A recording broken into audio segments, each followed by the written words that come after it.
Welcome back to the Donkey Vote podcast with Francis. Tobias. And George. These interviews will be focusing on the past careers of politicians before they entered parliament. With a strong intention to our audience that anything is achievable no matter what you studied in university or college. If you like this sort of content, please make sure you like, subscribe, comment, and share with your friends. Also, we are on YouTube and Spotify, so make sure you follow us on those platforms. Make sure to follow us on Instagram as well to keep updated with the latest episodes and reels that we release. Enjoy the interview. Today we are joined by the Democratic Alliance member from the Western Cape, Nick Myburgh. Nick, thank you for joining us today.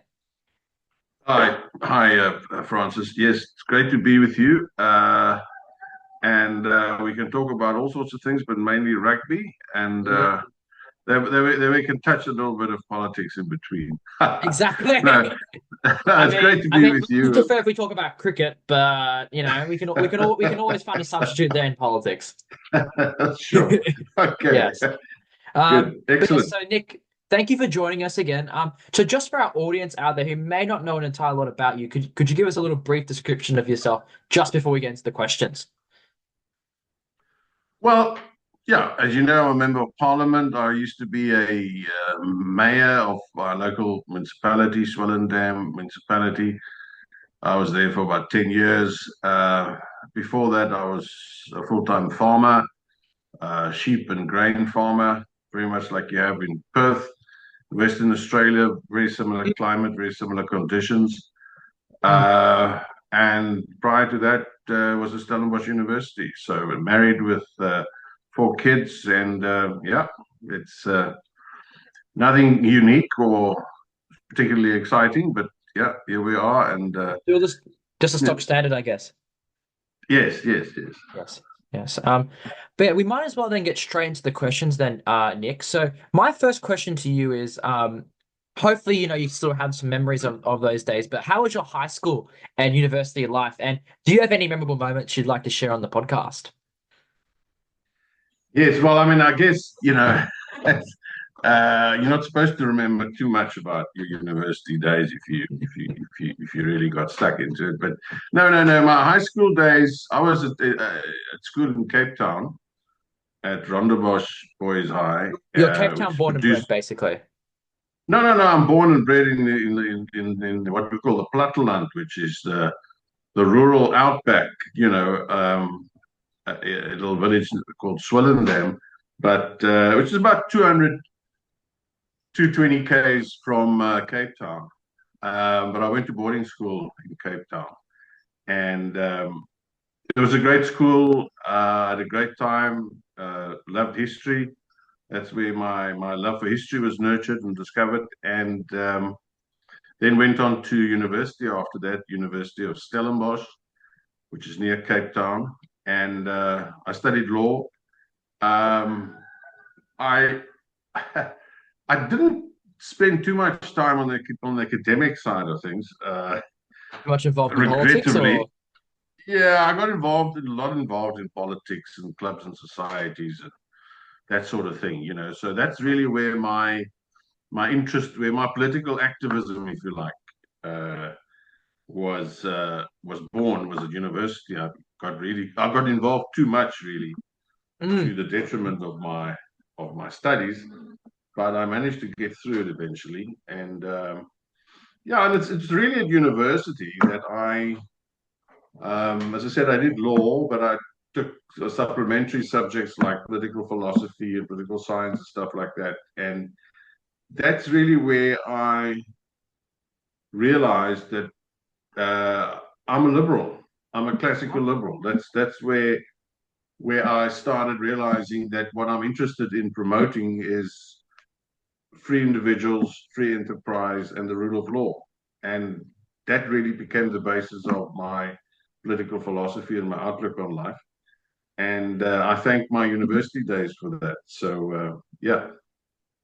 It was very interesting, I guess, especially during that time in South Africa, seeing as it was coming to the end of the National Party's rule and a lot of suppression and that sort of thing. So discovering yourself, I guess, in university and identifying yourself as a classic liberalist, at that point in time would have been quite crazy to think about, seeing as, a lot of people around you at that point would have been, very much tied to and around the new National Party, or even the African National Congress at that point.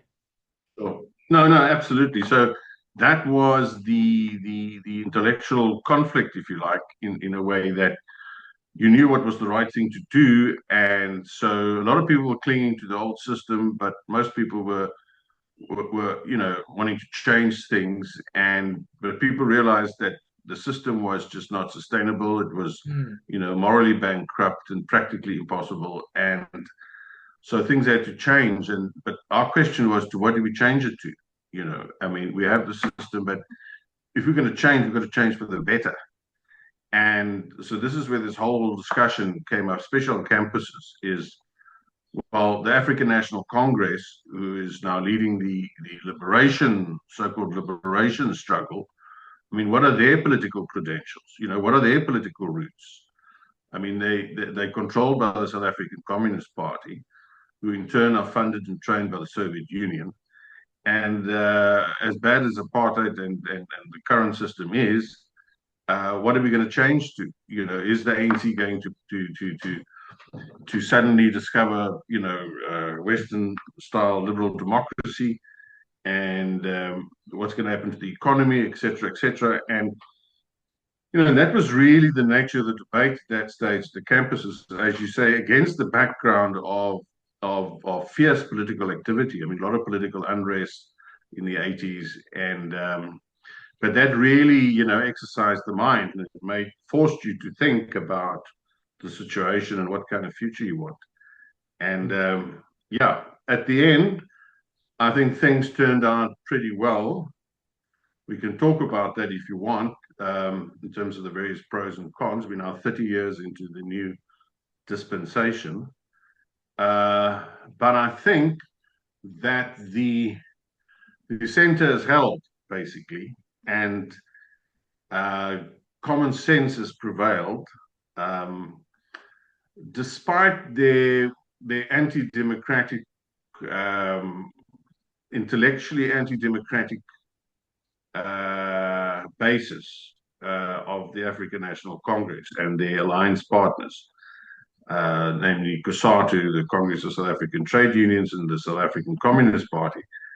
The fact of the matter is, we got a liberal constitution, um, with a Bill of Rights, with a constitutional court which can test legislation to see to what extent it's in conflict with the Constitution and the Bill of Rights, and it works. We've got an independent judiciary, we've got a Mm. free press. So these are all the good things that have transpired in the meantime in terms of our new dispensation. The downside, of course, is very sad. The downside is that we've been engulfed in corruption and mismanagement, Mm. and the looting of public resources is just unprecedented almost. And it seems to be it's sort of being arrested now gradually, you know. But the loss and the waste over the last 30 years is heartbreaking, because one realizes what could have been. I mean, this country could have been one of the most prosperous countries in the world, let alone on the African Mm. continent, Yeah. if we hadn't been wasting billions and billions and billions every year in and year out, through theft and mismanagement. So that's the sad part. But the good part is there's a lot to be optimistic about. Mm. And I've just we travel overseas from time to time, and I've just been in August, a bit in Turkey and a bit in Ireland and so on. And I just said, and people ask, how is it? And I said, it was great to go, as it always is. But I'm so damn glad to be back in SA. It's still the best place, and despite our challenges. So, yeah, here we are, and making the best of it. Exactly, exactly. And at the end of the day, you're always going to have that strong connection to your homeland, whether that be, Australia or South Africa, wherever you're from and wherever you're listening to this for our viewers. But yeah, it's really, really important, I guess, to understand because of course, as you were saying, South Africa is still a very new democracy, and there has been tumultuous time over the last 30 years in terms of corruption and theft. But interestingly, still, it's still probably the one of the best economies in the whole of Africa, just even throughout that sort of theft and corruption. So, you can reminisce and think what could have been, could be one of the best economies in the whole world. But as time is, you can't really think about the past. You got to think about the future, and you got to be optimistic about what's going to be happening in the future. And seeing with the new government of national unity, we can hopefully see some really good change and some really good results, especially for those really basic sort of goods and services. Which for someone like me in Australia, like you know, load shedding would be completely something I'd never think about, but it's a daily occurrence, a weekly occurrence in South Africa. So trying to fix those really basic issues can really go a long way into improving an economy and improving the lives of ordinary people. Sure, sure. It's that's been the great, yeah, disappointment is the basic services that have collapsed, like energy. We're facing at the moment we're facing an even bigger crisis than the electricity crisis, and that is the water crisis. Oh yes, I've heard about that. Um, yeah, yeah. It's potentially far more harmful and devastating than the electricity crisis. With electricity, you can always make a plan. There's gas, there's wind energy, there's solar, there are alternatives. And if all else fails, you can make a fire, cook your food regardless. But with water, there's nothing else. There's nothing else. There's no substitute. And that is the most critical basic human requirement is water. And we are there are already large parts of the country which are without potable water. Some of our metros are now being affected in the northern part of the country, like our capital city, Pretoria, and Johannesburg next door, and many other regions of the country are now facing water shedding. And you might be shocked to hear that in places like Pretoria and Johannesburg, there's been periods of up to a week where people, this is a major metro, where people don't have water. So there's nothing in the tap. And if you open the tap, it looks like mud, in some areas. So this is scary stuff. Now the government has been warned about this for the last 10 years at least, because we saw this coming. And I actually used to serve on the parliamentary portfolio committee of water and sanitation up until the last election. So in the previous parliament, I was on water and sanitation, and we spoke about this all the time. And now I think the penny has finally dropped, and they're starting to realize we need to, take drastic steps and make interventions. But heck, it's a hell of a thing to, things have sort of gotten out of control, and I don't know how they're gonna reel things back in. Um, but yeah, we've got these sort of basic service delivery crises, which are self-inflicted, Exactly. unfortunately. They're completely self-inflicted. And but as you say, there's a ray of hope Mm. with the new government of national unity. My party, the Democratic Alliance, is now a part of that. Too small a part, I hasten to add, but nevertheless, we're there. Part of it. We have some critical portfolios, and water is not one of them, but we have some critical portfolios. And it does seem to be having a positive effect. Look, it's very early days. It's only 3 months into this new government. So it's much too early to tell. I mean, it's a bit like, remember when Nixon went to see Mao the first time? It's before he was president, but, they had a chat. And he asked Chairman Mao what he thought was the greatest effects or consequences of the French Revolution. And Mao sat back and thought about this for a while. And then he said, I think it's too early to tell. So I think we're pretty much in the same situation, that it's too early to tell whether this new government of national unity will amount to anything, but it does give us hope. And Mm. there are signs that things are being At least the worst excesses are being arrested and restrained, and it seems like there's a new vision and a new hope Exactly. to turn things around. Yeah. Yeah, yeah, and that's the most important thing overall, try and turn things around and try and better the lives of South Africans. So, moving on then, Nick, to our next question for you. So prior to Parliament, as you were saying in your preamble, you were a farmer for over 2 decades in Swellendam, sorry. Can you Yeah. talk to us a bit about your career as a farmer? And from an Australian perspective, there's many farmers in Parliament. So why do you think so many farmers become MPs? Well, I mean, there aren't many farmers now who are MPs in our parliament. I think, well, apart from myself, I can't think of anybody else right now. In my caucus, our Democratic Alliance parliamentary caucus, I don't know of anybody else. I think I'm the I, only I, farmer. I'd assume maybe some of the Freedom Fronts would be farmers. You know what? Um, they only have five or six in parliament, and I don't believe there are any farmers amongst them. So it's an interesting thing. Under the previous dispensation, pre 1994, there was a bigger harvest, if you like, of farmers. But the at the moment, I don't know what it is. I think farmers are too busy farming and trying to eke out a living, and because things become very complex. It's an interesting thing. I mean, we spoke about the ideological orientation of the ANC before, just briefly. And the interesting thing, one of the first things that the African National Congress government did uh, after 1994 was that they liberalized uh, commercial farming in South Africa. They did away with all the agricultural control boards, because for everything we had a control, we had a government control board. We had an egg board and a wool board and a potato board and everything you can think of, a banana board. There was a board for everything, which were government institutions. And that's how they controlled prices and production and so forth.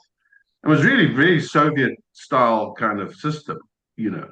Mm. And ironically, the ANC came along and said, no, no, no, no, this is all nonsense.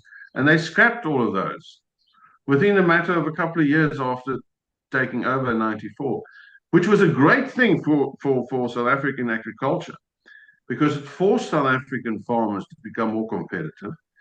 And it got rid of the inefficient ones. I mean, sadly, a lot of people, lost their farms and had to find another,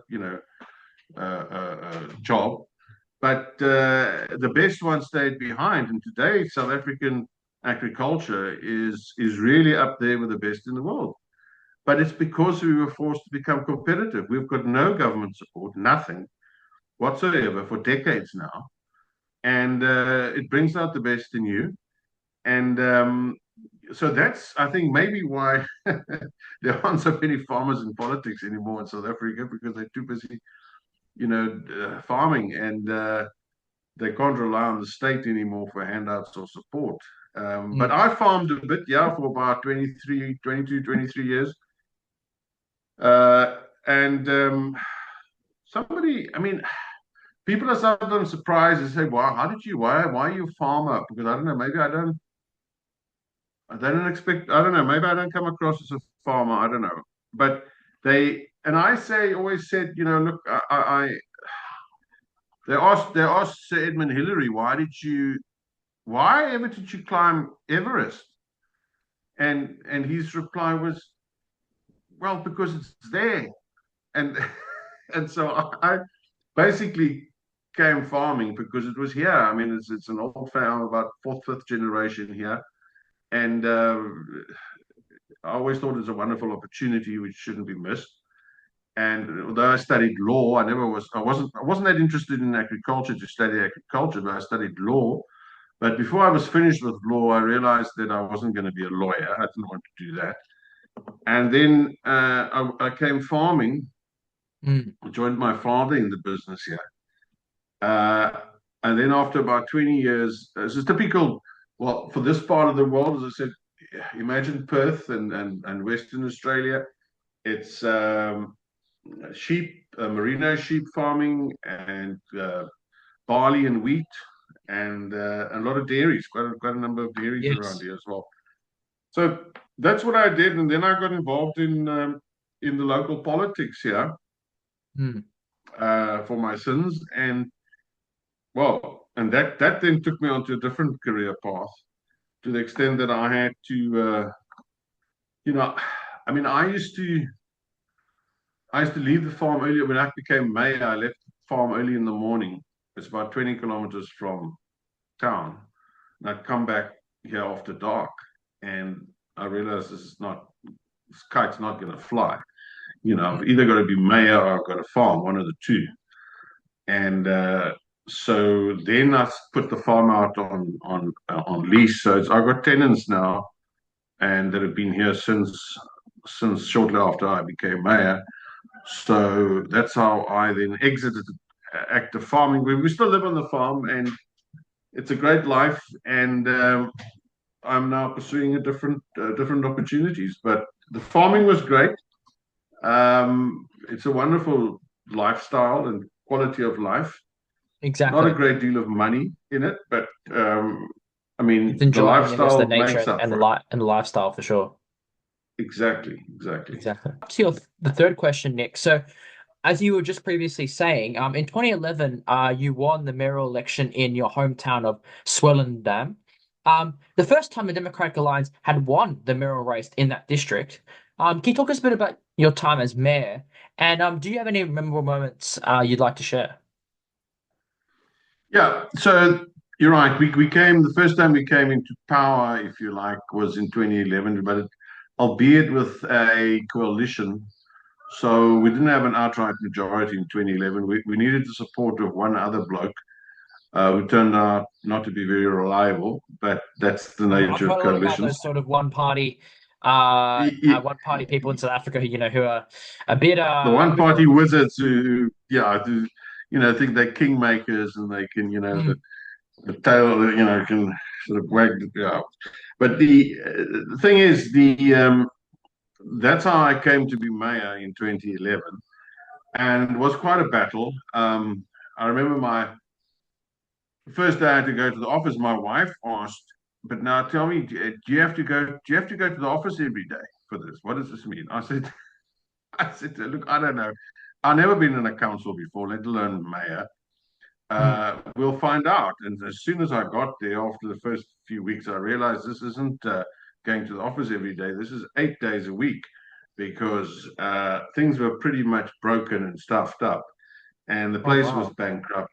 And yeah, I mean, they literally walked with the cash out the front door. There's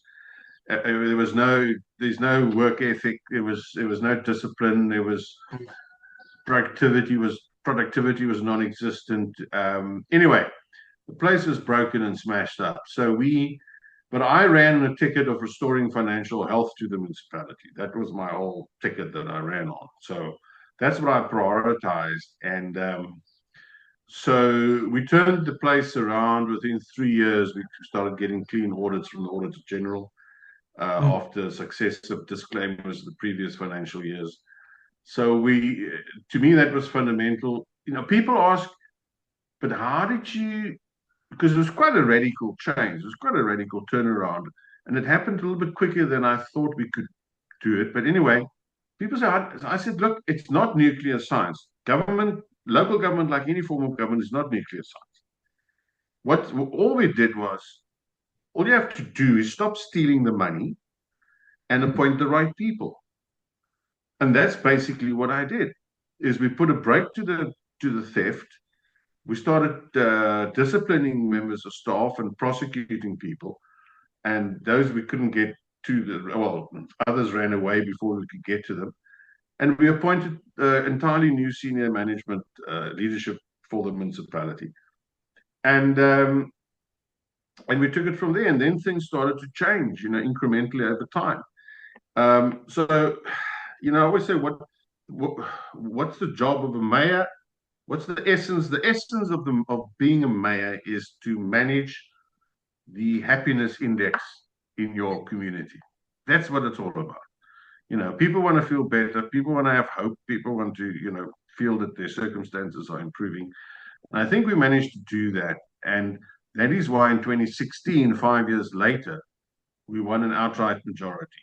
And Mm, that was the first time any political party in Swellendam municipality won an outright majority. It's been fraught with coalitions ever since in the new democratic dispensation. 2016, the DA won an outright majority, the first time any party could do that.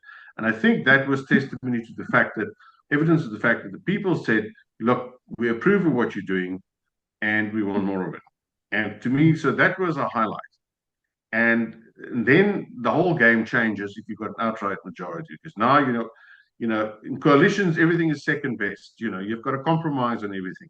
Now, if you've got an outright, you can actually implement your program, exactly. and that was crucial. And so it was like day and night. The second term was like, comparison to the first term, it was just such a relief, and it was such a pleasure. So, but we have a system in South Africa. We've got very good legislation. By the way, our local government legislation is world class. It's the best that you could hope for. The problem is that municipalities and politicians and officials don't comply with it. Mm, And there's no consequence management either when they don't comply. So they get away with all the nonsense. So, but if everybody just stuck to legislation in this country, especially our local government, we would have the best local government system in the world. So, but anyway, part of that is that you're restricted to 2 consecutive terms as mayor. So after the first 10 years, I had to move on. But yeah, it was great. I see. I So see. that's And how I landed in. That's how I landed in Parliament. Then after 10 years as mayor. mm, I see. And I guess in a sense as well, having that experience within local government is very, very crucial, I guess, in becoming a politician and MP because, I guess I've heard it's a lot smaller. I'm just looking at the numbers there, the council areas, I think is about 10,000 people. It's very, very, voters. It's a pretty small council area, but I guess still being able to represent them crucially and, in a sense as well, I guess your experience, being part of a lot of hung parliaments where not a single majority party not a party doesn't have a single majority in a sense is really, really crucial, Yeah. especially in this time now in South African Parliament, where you've got a national government of unity, and you're gonna have to work with the ANC and other different political parties to get legislation through. When, back in your days, maybe back 10, 15 years ago, that wasn't the case. But especially in your district, in your municipality in the past, Nick, it's always been quite similar to like that. So I guess to have that sort of experience within local government is really, really crucial. Absolutely. I mean, it's more and more the future. I think in South African politics, as the old sort of political alignments are starting to fray and disappear, and there's sort of gradually an incremental reorientation of the political landscape in South Africa happening. So the traditional mold is being broken. That opens up the door for coalition politics, yeah, par excellence. I mean, that's our future. Unfortunately, I mean, I don't like coalitions. I think Mm, they're dreadful, but I agree. it's better than having the opposition have the full cake at their disposal. So at least we can get our hands on a slice. It's better. Exactly, 100%. And you may not have the entire control of the government, but at least you have a slice in it, and you have a say in it. Because at the end of the day, they have to listen to you because you can't pass legislation without listening to the Democratic Alliance now. If you are the African National Congress, Yeah, yeah. yeah, So yeah, yeah, I'm concerned about it. I mean, it's got it's fraught with danger for us as a party. So if we don't manage it properly, we could end up, on the in the dustbin of history, so to speak. I mean, I'm concerned about the Lib Dems scenario. What happened to the Lib Dems yes, yes. in the They UK work with when the they joined Conservatives, to and the then Tory government. They and then so and then the Tories just blamed them in 2015 for everything. yeah, and they were just completely wiped out. And they remained wiped out until now. So they've only sort of just starting now to recover. But so I'm worried about the Lib Dem scenario. I'm worried about the MDC scenario. The MDC in Zimbabwe and the Shangarai who joined Mugabe's government as prime minister and so on, and he got wiped out. And so there are a lot of danger signs along the way. But I think we are aware of those, and we're trying to preempt any recurrence of prevent any recurrence of those sort of scenarios. So, but yeah, it's everything to play for. Exactly. 100% agree with you there, Nick. So then moving on to our next question. So, as an Australian listener, the South African Parliament has had a lot of funny moments over the years on the internet. I think there's been some near fist fights and that sort of thing. It's been quite entertaining to watch. But how has your experience been in South African Parliament for the last 3 to 4 years as an MP? And was there anything you did not expect or were surprised about finding out? Well, you're right. Yes, there has been not near fist fights. There's been real fisticuffs and quite a swinging of handbags and so on. But Mm. uh, I guess it's an expression of the passion with which we approach our job. Certain political parties, of course, Nick. Certain political parties. Say again. Of course, it's those very certain political parties that show the most passion. Of course, those who like berets, I think those are like berets. Yeah. Yeah, I know.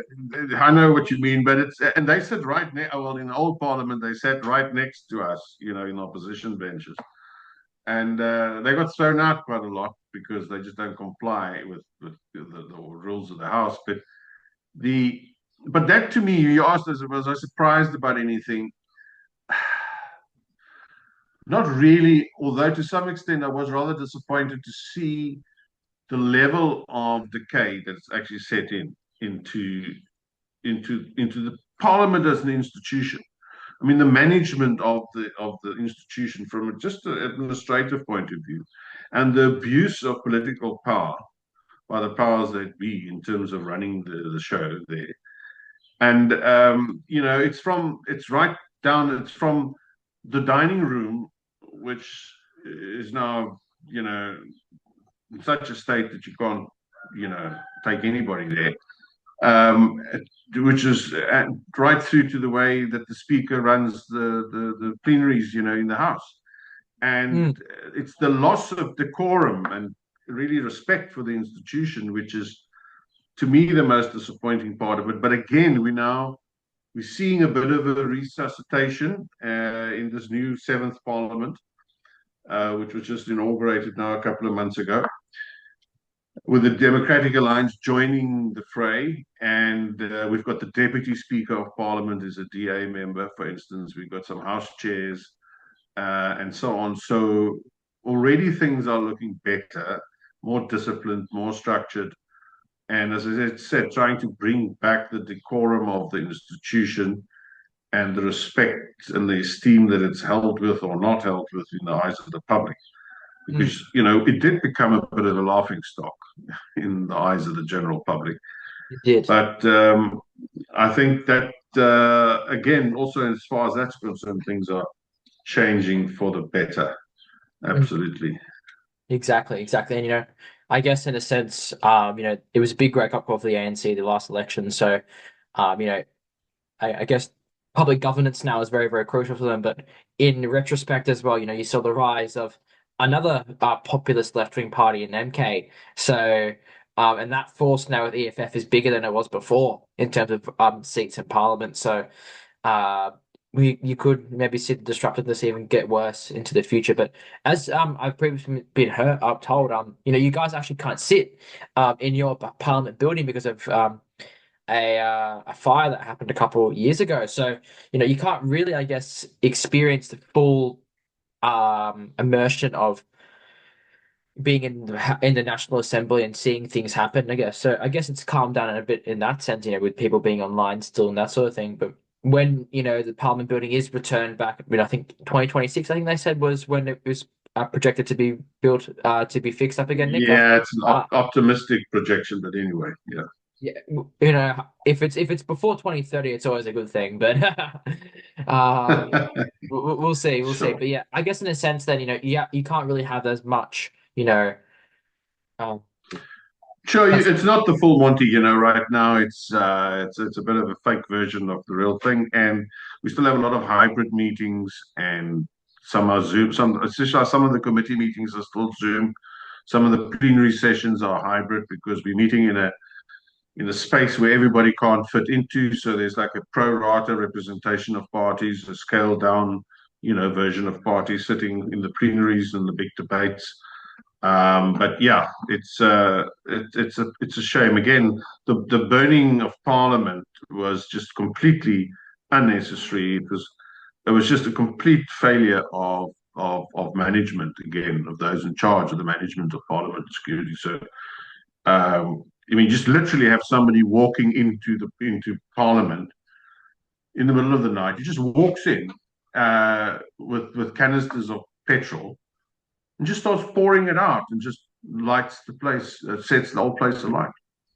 And you know, where's the police? I mean, there's supposed to be 24/7 police presence and security, and it was all caught on camera. By the way, the cameras were working, so that's how we know exactly what he did and how he went about his job. It's all on camera.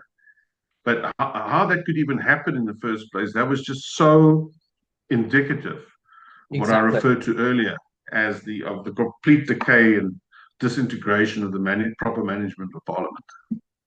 I 100% agree there. Can you 100% agree with you? So moving on then to our next question for you.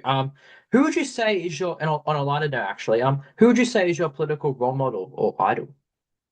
Oh, well, I mean, there's so many, really. It's difficult to I've got isolate a for. couple in my head that I think you should name that you have to name, Nick. Okay, well, I'll be interested to hear what you say, but um, I've got a few, but I mean, locally in South Africa, for instance, I'm a Smuts man. You know, Oh, I think Jan Smuts is one of the greatest ever. I mean, he and I the why I rate him and others that I want to mention is because of their consequential leadership in terms of the impact that they had in world affairs and for generations to come after that. I mean, Smuts played a pivotal role in the First and the Second World War. He was the inspiration for the League of Nations. He was at the Peace of Versailles, and he also mm, signed the UN Charter. He was the only person who signed both the League of Nations, both the Peace of Versailles and the UN Charter. He wrote the preamble to the United Nations Charter. Um, he was considered as one of the top 3 students ever to pass through Christ College at Cambridge.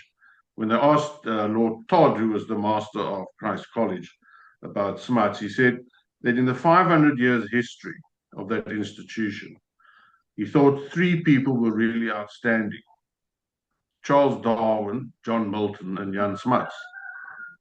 So, you know, the guy was really exceptional, and he straddled the world stage. He was a farm boy from the Western Cape, but an exceptional intellect and a statesman at that, and really designed the formation of the Union of South Africa in 1910. He was the architect of that, and so we can go on and on. So I think Smuts was a giant and an inspiration. In the UK, I think Thatcher was the greatest. I'm a Thatcherite in many ways. And again, because of the consequences that her reign had, not only for Britain, but for Western Europe and further afield, the influence she had on Ronald Reagan at the same time. I mean, Reagan was good, but, I don't think he was the best ever. You might be surprised to hear, I think one of the greatest presidents America ever had, and who I really admire, again, for the consequences that he had for generations to come, is Harry Truman. oh, hmm. Harry Truman is the most president they ever had, and he probably is one of the very best they ever had. I mean, few people know. I mean, well, Truman was president from 45 till 53 because he took over from Roosevelt. In the shadow of the giant Franklin Roosevelt, he took over because he was Roosevelt's vice president, and so he led America through to the end of the Second World War. He then introduced and led the Marshall Plan for the recovery of Europe after that. He Before that, he dropped the atom bombs in Japan to end the Second World War. The only person ever to have to use that tool, and effectively he did. Then introduced the Marshall Plan. After that, um, in his famous 1947 speech to the United States Congress, introduced the Truman Doctrine, which really set the tone for American foreign policy for decades to come, and which was aimed at curtailing Soviet expansionism across the world. His speech before Congress in 1947 is really considered to be the official start of the Cold War. And so it was extremely consequential. The Truman Doctrine led to the formation of NATO in 1949. And so we can go on and on. I mean, domestically, he played a leading role in advancing civil rights and in securing and promoting Roosevelt's New Deal and setting the stage for the most prosperous economic spurt of growth in the 50s. I mean, the most fabulous economy the world has ever seen in the 50s. Mm-hmm. So Truman was really exceptional. And even now, historians are starting to reassess his role, and they're starting to say it's probably one of the greatest they ever had. So I think people like Thatcher, people like Truman, people like Jan Smuts were really consequential, not only for their communities but for the world at large. And so I think they're worth looking up to. I really do agree with that as well, Nick, because, as you were saying, Jan Smuts, being one of the best students to ever come out of Cambridge at that point in time is a really, really pivotal someone to look a really good person to look up to, sorry. And in a sense as well, someone like Harry Truman, who's not really talked much about in American politics as, US president, No. coming after probably one of the great presidents of the US, FDR and Franklin D. Roosevelt. It's another great person to look up to, and, his character and what he did, especially to during the Korean War and that sort of thing is really, really important to look at and talk about. And yeah. But Can we'll I move ask on you? now. Can I ask you a question on this one? Yes. What is your take on the premiership of Bob Hawke and Paul Keating? Ooh, that's a good question, actually. So I think honestly, their economic reforms at that point in time was very, very good, and it set us up very well, especially rationalizing the dollar, for the Howard years, in the 90s. And yeah, it's really set us up well. But sadly now, our economy has declined quite a bit since then. So we've been in GDP per capita loss now for the past, I think, 2 years or so. So it's been quite bad. So people talk about our economy's really slowed down because we've been booming since the 1980s. And I mean, in my opinion, eventually you can't boom forever. Like you look at China, for example, and they've been booming since the 80s as well, and they're slowing down as well. Same with Japan. So Hmm. it's really a stage where if you boom too long, there's going to be some consequences, and we're starting to face those consequences now in terms of lack of housing, lack of public transport services, key infrastructure as well, just because of the fact that since we've grown so much population-wise, I remember people used to say that we'd hit 25 million Australians by the end of 2050. And it's now 2024, we're at nearly at 28 million. So we've grown so much exponentially in terms of, immigration, especially from South Africa, as well, and, South Asian countries too, which has always been a great thing. But the fact is, when you grow so much, the transport services, the infrastructure always lags behind. And when you keep growing, growing, and growing, there's some suburbs that are 10, 15 years old that don't have any transport. And that's, of course, going to affect people's livability. And then because of Yeah, that, people want to try and live in the city because there's better public transport there, but there's lack of yeah, housing there, which then causes house prices to go up and rents to go up. And it's just a whole kerfuffle. So, yeah, there's a lot of those sort of issues. But I think, in general, going back to the question you asked there, Nick, Bob Hawke and Paul Keating probably, there were two decent prime ministers. I mean, Paul Keating now is a bit. He's a little bit all over the place. I don't know if you've seen some of his interviews. He's a bit no, we like to say no, he's very pro China now. Very interesting. He's very, very really, pro China. Yes, very pro China. Like he's because we had our submarine deal, we did with the French and then with which we're going to get conventionally powered submarines, but then we changed yeah, it to go with the US and the UK, which were going to be nuclear submarines. And he basically thought it was ludicrous because he thought, why are we trying? Because he inherently, of course, it's to defend us against China. Really, that's why we're doing the submarines. But he thought what's the point of defending us against China? We should be trying to work with them as much as possible. And like he was actually saying he's okay to let Taiwan go. Like he doesn't really care at that point. So he's I think his Yeah. world thinking he's still live was well what people are saying is he's still living in the 90s. He still thinks it's the 1990s, China hasn't progressed as much as they have now. So yeah, he's changed a lot. He's changed a lot since then. But yeah, he Okay, back in the day he was that's very, very interesting. good. Yeah. Yeah, yeah. I thought they were rather exceptional, those two. I mean, very different Yeah. characters, Did you but I think would you say what they sorry did for Nick the as well? economy. Hmm? Yeah, sorry Nick. Would you say you're probably more towards the Labour Party in Australia than the Liberal Party, or on a more Me? philosophical? Me? No, Um, no, no, no, no, no.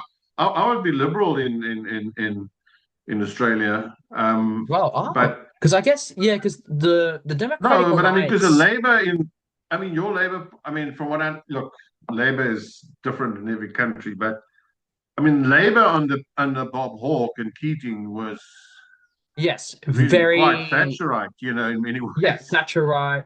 It was very much like a probably a Tony Blair sort of esque sort of uh Exactly, exactly. it's very centrist. I mean, it's kind of what Labour is actually doing right now. They're very, very they're trying to copy the back in the Hawke and Keating days, but the problem is the guy who's in charge right now, Albanese. He's changed his whole character. Like when he was young, he actually used to work with the African National Congress. He did stuff with them Yes. back in the past. So he's quite a left Right. wing prime minister Yeah. before he became Yeah. prime minister. But then he changed his whole rationale and everything when he became prime Yeah. minister. And people just see through that. Like they just see through the whole because he's got a cool story, very cool story. Like he grew up in social housing in inner Sydney. Didn't really know, didn't like his father. I think his parents met on a cruise ship, and he never met his father until he was about 20 years old. So he's got a very cool story to, and like a really cool story as a prime minister. But it's the whole fact that he's changed his whole ideology just to try and win an election, and he's like, and people see through that of course, like people see through that. So Yeah. that's why he's struggling in the polls right now, and we're going to probably be in a similar circumstance to you guys in that we're going to have a probably Okay. parliament, and we're going Okay. to probably have crossbenchers, whether that be independents or whether that be even I don't know if you've heard of the Greens in Australia or Yeah. Yeah. so Are they a they're factor probably now? I mean, it's yeah. yeah, we'll see how it goes. But yeah, it's interesting that you actually know a bit about Australian politics, Nick. You Well, know, well, I don't know much about Australian politics, but I've always been fascinated by what Bob Hawke managed to achieve, and in tandem with Keating as his finance chief, and I think what they did was remarkable. I mean, it was sort of golden era of post-war golden era for Australia, and I think they could only they could have done what they did because they were trade unionists as well, Hawke especially, and they mm, had the credibility with the unions, and they made a deal with the unions to introduce these radical, if you like, free market reforms into the Australian system. And because they had the common sense to understand that we have to do these things if we want to kickstart the economy and create jobs. And they did a very clever sell to the unions. But mm. nobody else, a liberal politician wouldn't have been able to pull it off. Oh no, no, Um, no. Exactly. So I thought so I think they used the space and time afforded to them very, very astutely Mm. and did a great thing for Australia. Yeah. And I always remember Keating's famous quote that there are only two jobs in politics worth having. That's Prime Minister and Minister of Finance. All the rest are just bank managers, he said. I thought that is There'd be some absolutely people in Parliament 100%. around there who wouldn't agree with him there. But yeah, I guess in a sense as well. I don't know how much you know about what sort of reforms they did. They've also brought in something we call superannuation, which is a really strong retirement sort of you basically your employer here will I even get it now. I'm 18 and I get it. Your employer will save a portion of your salary towards your retirement fund. And it's very, very different to the systems that they have because they thought about Keating, they thought about copying the Swedish and the Danish, the Norwegian Nordic model around high taxing, and then the government will pay for your pension basically till you die. But they decided to do that because they thought that it's better that Australians actually have control over their money instead of the government, you know, giving out the money to them when they're on. And of course, we still have the pension, which is probably not as big as compared to, the Nordic countries and that sort of thing. But it's been a very Yeah, good system, and a lot of Australians have benefited from it. Sadly, some Australians do use their super because they have to buy a house and that sort of thing, and it can be very detrimental to take it out, especially when you're 30 years old. yeah, And a lot of sure. young people, especially, don't understand how important it is. Until you get to your 50s and 60s, and you've only got a couple $100,000 in your super. It's quite difficult to get it up and be ready for retirement. So it's really important, I guess, in a sense, to try and educate young people in that sense as well. Sure, sure. Yeah. All right. Nick, Absolutely. I think we'll move on to our next question then for you, Nick. So Yeah. what made you run, I believe, for the 2020, I think you replaced former DA member in 2021. And what made you join the Democratic Alliance? Well, basically because the Democratic Alliance is the closest to what I believe in. Mm, My old man, my late father, used to say, "My boy, you must one joins, one supports and votes for the political party which you disagree with least of all." mm. Because you Because can he never said agree with every political party. you'll never find one that you agree with 100%. And so by implication, there are things, not, or put it this way, not everything that the DA does or says I agree with, but I think that the DA is the closest to what I perceive to be a constructive and positive political player. And because it is rooted in classical liberal ideas and philosophy. And it is the only party who stands up for the rule of law and for individual freedom and for free enterprise in this country consistently over time.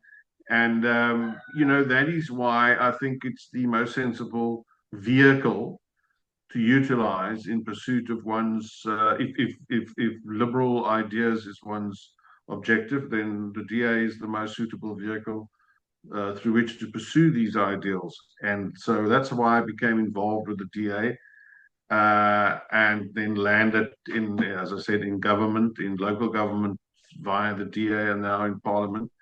And nothing has really changed as far as that's concerned. I mean, the DA has gone through various also phases, if you like. Um, and there was a stage when the DA was accused of being ANC light, and and then I just, we've I sort of. also, I was going to say, Nick, there's the chickens in the background, the rooster going up. Oh, can you hear them? Yes, I can hear them. Yes. Yeah, yeah, yeah.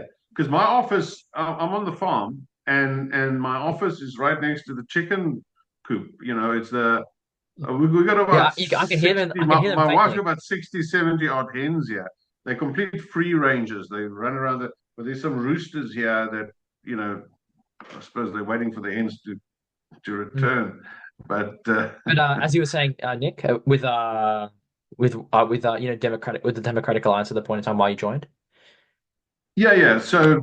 So that's basically it. I mean, the DA is not perfect, but it's the closest Mm. to my political ideals, and I think it's the most suitable and sensible way of dealing with the challenges that we face in this country. There's nothing Mm. else really, and yeah. So I guess it's similar to your Liberal Party, is it? Philosophically, would that It's be very right? interesting. So our Liberal Party covers probably the centrist ground to the right wing ground. They like to say it's a very broad church. So I'm actually a member of the Liberal Party here, quite interestingly, Nick. But yeah, we've had prime ministers such as like Malcolm Turnbull, who you'd consider probably some people would even say he's centre left, but he's probably centrist to centre right. And then right now our leader Peter Dutton is probably from the more populist section of the party, so he's more right wing. But it's very very broad. So probably you probably sit in the Liberal Party, but because of course Labour is inherently socialist. But yeah, there's no real and the third party here, the Greens, is probably even more left wing than them. So you probably sit in the Liberal Party here, but it is a very very broad church in terms of the political political coverage it So takes in the you don't political have enough, spectrum. you don't anything else apart from Labour and Liberal. Apart, now I'm not really We have counting the the Greens National because I've Party, which made it. is the you might actually be a national. So the National You Party still is have the National Party, yeah. yeah, that's the country party. So that's for a lot more of the Yes. rural areas. So you might be a Nat actually. I mean, the Nats, they can be more right wing, but in my home state of Victoria, they're very, very centrist. The Nats Mm. there, so they're quite good here. Like they've done a very good job. They've done really well. They've basically won every single regional seat they can win. So they've done really, really well. Not the Liberals, we're not as great here, but yeah, it's the Nats as well. But we work in coalition with them, so they're a lot more. They're also a little bit we like to call them agrarian socialists. So they're a little bit left wing in terms of like Oh, okay. they're I know what you mean. Yeah, yeah, yeah. yeah, like very much for the small farm owner and that sort of thing. Mm. Like they get They're a their bit fair share. interventionist. They're a bit interventionist, Yeah, are they are. Yeah, so we've actually inherited some of their interventionist policies, to be honest, which is inherently not liberal. But yeah, it's they? probably Yeah. I don't know. Maybe you'd probably be, in my opinion, probably like on the more moderate sort of side of the Liberal Party here, which it still exists in especially in Yes. Victoria. But at this point in time, it's not as strong as the Conservatives. Yeah, I'm expressly non-interventionist, so I believe in limited government and limited role for the Mm. state, and that's one of the things that So that I I feel guess you're a my little bit own of a party. sorry, Nick. I guess you're a little Uh, bit of like a libertarian, a little bit maybe. well, yes, yes, yes. I mean, at university, I was a hardcore libertarian. I mean, Oh, so so I've sort of moderated my stance over the years. With age, becomes reason, and so I've realized that these libertarian ideals are not really practical, especially in government. But oh yes. it does temper. Hey, Oh, yeah, you can sorry, continue as well, Cathal. Oh, sorry, sorry. So yeah, Nick. yeah. So because that's one of the things that I'm, with my own party is that it tends to be a little bit too interventionist at times.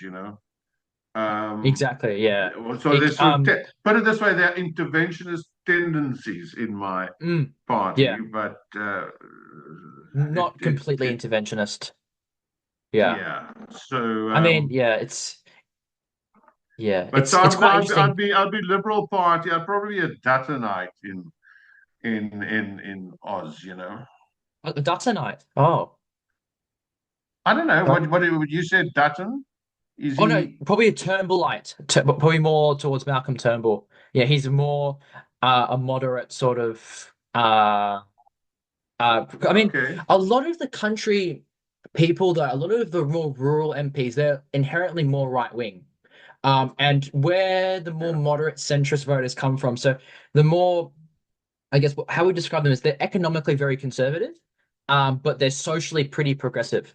And I think that's probably Yeah, where you'd socially sit, Nick. liberal and economically conservative. Well, that's me. I'm Yeah. socially So like liberal but economically conservative. Yeah, yeah, so that's a lot of the what we would describe as the more richer people living in the inner suburbs, who, will have holiday houses in pretty rich areas, but then will also be pretty, concerned about climate change and that sort of thing. And sadly in the yeah. party now, they're starting to it's being overtaken by the more right-wing populists, but they still exist, of course. But there's also another political party here called the Teals, which run on that sort of platform. But a lot of their voters are really just liberal voters who are just disenfranchised with the more right-wing side of the party. We're up to our final question for you, Nick. So finally, what's one piece of advice you give to students in 2024, especially those who are studying university or high school? Oh, I don't even have advice for my own kids. Let alone anybody else out there. I've got a 24 and a 25-year-old still, but it's look. I think approach university and your studies unlike the way I did, and namely focus on your academics. That's what you're there for in the first place. I'm sounding just like a real old grandfather now, but I mean, it's a privileged space to be in, to be a student. All right, and don't waste the opportunity. Make the best Exactly. of your studies. Make the best of your studies, and understand, realize how fortunate and lucky you are. So prioritize your studies, but don't be a hermit either. I mean, you got to come out of your room sometime. And and participate in Don't life, don't don't be participate don't be in chronically online. exactly. Get off your bloody phones, okay? And be a real person, and get involved in student life, get involved in student politics if you're remotely Mm, interested, and don't be too dejected and too dissuaded from joining public life just because you exactly. see the political class that's currently in control, wherever it is in the world, are making quite a mess of it. Mm. And Because sorry, Nick, I was going to say, yeah, it's like, if you're going to complain about the government and you're going to complain about nothing being fixed, but but you just sit there and just listen to them, exactly, and not push for change, like you're part of the problem. So if you do see something, I guess, precisely. that's why it's important to get involved politically. Actually today I was helping out one of the local council candidates, in my hometown, handing out, because we've got an election coming up, so handing out leaflets and that sort of thing. So helping out as much as you can and trying to drive a political change, a political message is so important. Well, of course, and it's the old adage of what is it? Evil can only triumph if good people do nothing. So I think get involved. We need more ethical people in public life. Mm, We need more, you know, ideologically astute people in public life. mm, And, it's the current generation and those before has not done a tremendous job. And there's exactly. so much mismanagement and theft and crookery and nefariousness going on that I can understand. I mean, this is what worries me is that a lot of people, especially the youth, are sort of distancing themselves from public life and public affairs and politics because all say, oh, well, politics is such a dirty thing and it's such a dirty lot of dirty people and shady characters who are involved in politics and but all of us are not like that, of course, but it's really the bad ones who get all the attention in the media. And so people think that that's politics. Well, no, that's not politics, and that's not how it should be. We need the good people and the young people and the educated people and the ethical people to become involved, to play their part, because that's the only way we can. That's the only way you can improve the space around you, Exactly. improve the conditions of your community and your country at large. Mm, And well, if you're not an idealist when you're in your 20s, then for heaven's sake, but I mean, sort of on a Jordan Peterson kind of note, what it boils down to is, and I think he's got a lot of wisdom to dispense around. Jordan Peterson would say to you as a young person, the only way you can put meaning to your existence and to life is by taking responsibility exactly. for something or somebody, somewhere along the line. Okay. So the whole notion of taking responsibility is crucial Mm, to finding meaning and direction in life for a young person. Because there's exactly. so many young people say, oh, well, they don't know what they want to do. They don't know which way they want to go. You know why? Because they've not taken responsibility for anything, not even for their own lives, let alone for anything else. And so I think that's the way to find direction, and that's the way to make a contribution. And you will realize that once you've taken on responsibility, everything else changes around you. And yeah, so that's my message really: is make the best of the opportunities that you, as a privileged Exactly. member of the tertiary education environment, make the best of that and plow back into society, become involved, get stuck in, and hopefully we will build a better place around us in the process. Exactly. Exactly, Nick. So those are all our questions then. I do really appreciate you, Nick, for coming on the podcast. It's been almost close to 2 hours with us. So I really appreciate you coming on and, spending some time talking about, Cool. your career before politics, some advice you give to students in 2024, and of course about how much better the Springboks are than the Wallabies. But we'll Oh keep yes. the but we'll keep it on a good conversation around cricket. So yes, really do appreciate you coming on the podcast again, Nick, and hopefully you enjoyed it as well, and hopefully maybe we can speak to you maybe later on down in your parliamentary term, closest maybe to the Sure, 2029 election. sure. No, it was great talking to you, Francis, and thank you for the opportunity. And it's always good to hear the insights and the views from further afield, and having this sort of conversation across various, national and Mm, global barriers, if you like, is I find always very enriching and e- encouraging. So thank you very much, and exactly. best best of luck with your project with the podcast. It's called the what? The Donkey donkey? Vote Podcast. Do you want to know why it's called a Donkey Vote Podcast? Yeah, yeah, yeah. Tell me about So that in quickly. Australia, so since we have preferential voting, Yeah, you will vote. Um, since you got a long ballot, sometimes like 8, 9 candidates, so you have to vote but 1 to 9 for which candidate you want. And sometimes people can't be bothered to do it. They'll just go from the top of the ballot, go 1, 2, 3, 4, 5, 6, all the way to the bottom. And we call that a donkey vote. So that's why I donkey came up with vote. the name, Yeah. the Donkey Vote Podcast. And I'm trying to help Okay. people not donkey vote and actually make good political decisions and understand Sure. exactly who they're voting for. Because at the end of the day, if the top of the ballot is, say, a socialist, you're going to be voting for a socialist. And I don't think people understand the repercussions of that choice. So it's all about educating young people, especially about political decisions, and getting them to know politicians all across the world. And hopefully, we can maybe reach out to a South African audience, especially of young people who are interested in politics, so they can understand and get to know their MPs a bit better, outside the Yeah, the hectic and political environment that yeah. Parliament House brings. Well, you're doing a great job, Francis, and good luck with it, and keep at it. Yes, And yes. look forward to chatting again sometime.